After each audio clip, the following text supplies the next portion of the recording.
Pausing to sneeze.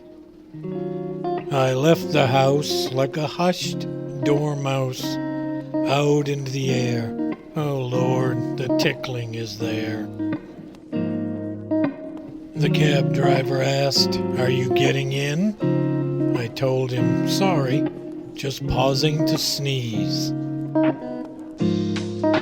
Made it to the station, but again, hesitation. Cabby hollered once more, "Shut the damn door."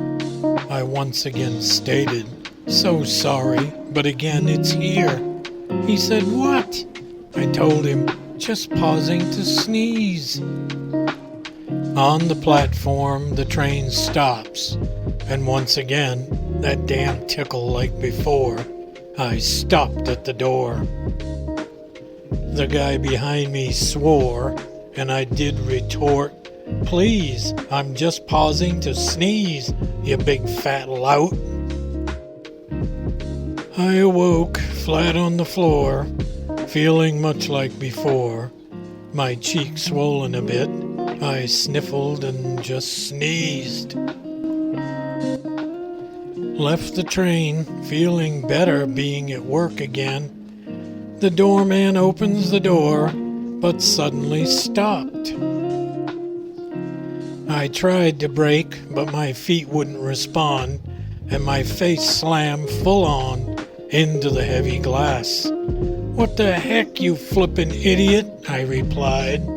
"Sorry," he said, tissue in hand, "but I was just pausing to sneeze." And that completes today's special video poem, Pausing to Sneeze. Just a little bit of tongue-in-cheek humor, and this poem has not been published. And if you'd like any of my books, they will be in the link up above. Thank you so much for stopping by the channel. I really appreciate all of the support and all of the new subscribers. It's really quite overwhelming and it's appreciated. So thank you much, and we'll see you on the next. God bless. Bye.